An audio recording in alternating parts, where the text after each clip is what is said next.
Hello everyone, reading and thinking में आप सबका स्वागत है। दोस्तों, आज हम बात करेंगे लंदन के बारे में, जिसको लिखा है विलियम ब्लैक ने। दोस्तों, इस वीडियो में मैं आपको बताऊंगा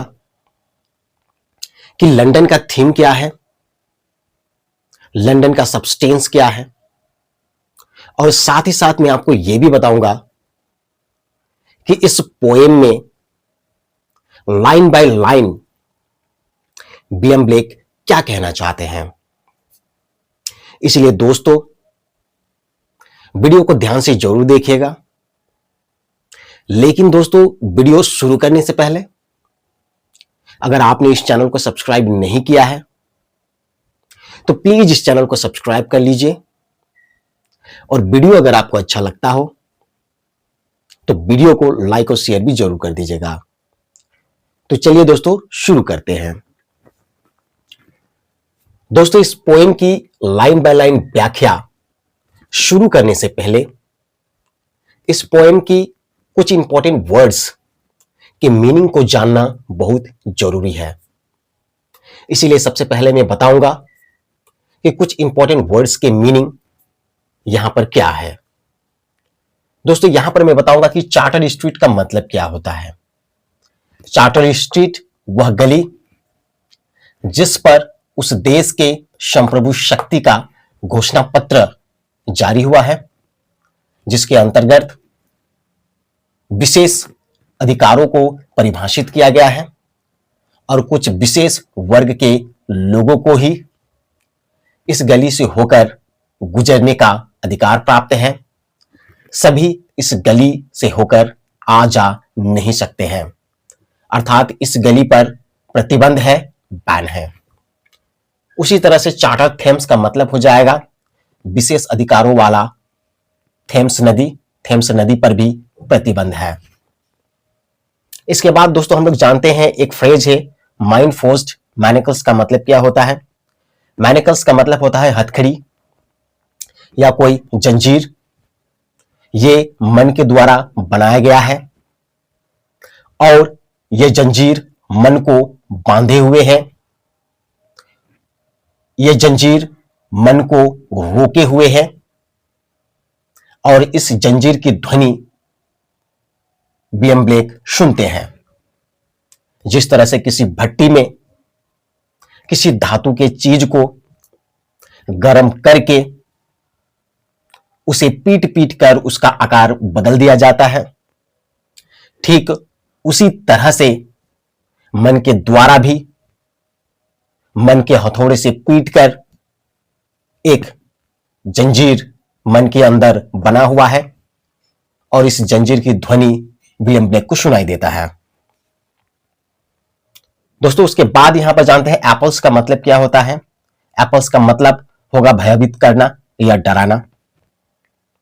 दोस्तों, यहां पर एक फ्रेज है हैपलेस सोल्जर्स साई। इसका मतलब समझ लेते हैं। सोल्जर को यहां पर विलियम ब्लेक ने हैपलेस कहा है, अर्थात दुर्भाग्य या अभागा सोल्जर है, और उसकी आह के बारे में यहां पर विलियम ब्लेक कहते हैं आह यानी कि लंबी और गहरी सांसें, जिससे दुख, राहत और थकान व्यक्त होता है। ब्लड डाउन का मतलब यहां पर हो जाएगा रक्त से सना हुआ। पैलेस मतलब राजमहल, महल।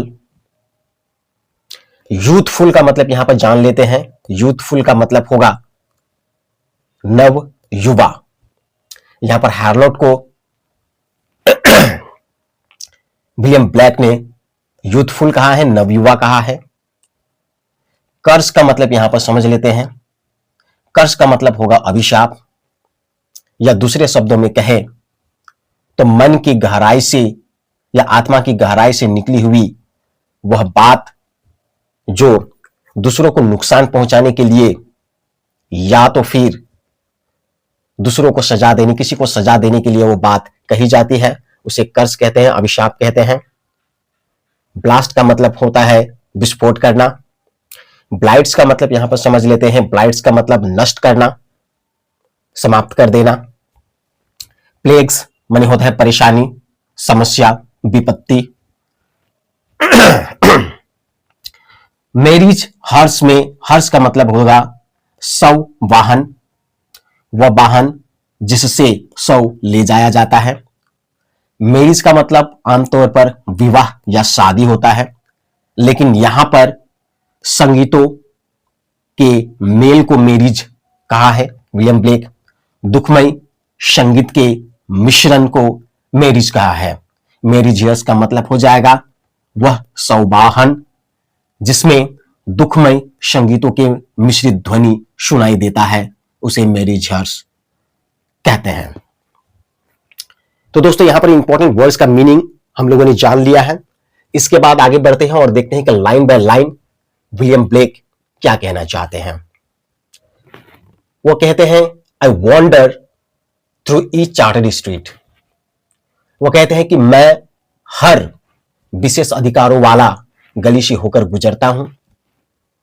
Near where the charter Thames does flow, जिसके सामने से होकर विशेष अधिकारों वाला नदी बहती है। And mark in every face I meet marks of weakness, marks of woe. वो कहते हैं कि जिससे भी मैं मिलता हूं उसके चेहरे में दुर्बलता के निशान को चिन्हित करता हूं, दुख के निशान को चिन्हित करता हूं। उसके बाद आगे कहते हैं कि in every cry of every man, हर इंसान के हर चिल्लाहट में, हर इंसान के हर रोने की आवाज में। फिर वो आगे कहते हैं कि in every influence cry of fear, हर नवजात शिशु के रोने की आवाज में जिसमें डर समाया हुआ है। In every voice, in every ban, हर आवाज में, हर प्रतिबंध में। The mind forged manacles I hear, मन ग्रंथ, हथकड़ी या जंजीर की आवाज मुझे सुनने को मिलता है, मैं सुनता हूं। उसके बाद आगे विलियम ब्लेक कहते हैं कि how the chimney sweepers cry every blackening church apples. वो कहते हैं कि कैसे चिमनी स्वीपर की रोने की आवाज हर काला चर्च को भयभीत करता है, डराता है। फिर वो कहते हैं कि and hapless soldiers Sai runs in blood down palace walls. अभागा सैनिक की आह रक्त से सना हुआ राजमहल की दीवारों पर दौड़ता है, वो दौड़ती हुई आवाज मुझे सुनाई देता है। उसके बाद आगे वो कहते हैं कि but most through midnight street I hear, लेकिन अर्धरात्रि की गलियों से होकर जब मैं गुजरता हूं तो मैं सुनता हूं, आई हियर, कि कैसे द यूथफुल हैलोट्स कर्स, नवयुवा हैलोट की अभिशाप, blast the new born infants tear, नवजात शिशु के आंसू को विस्फोट कर देता है।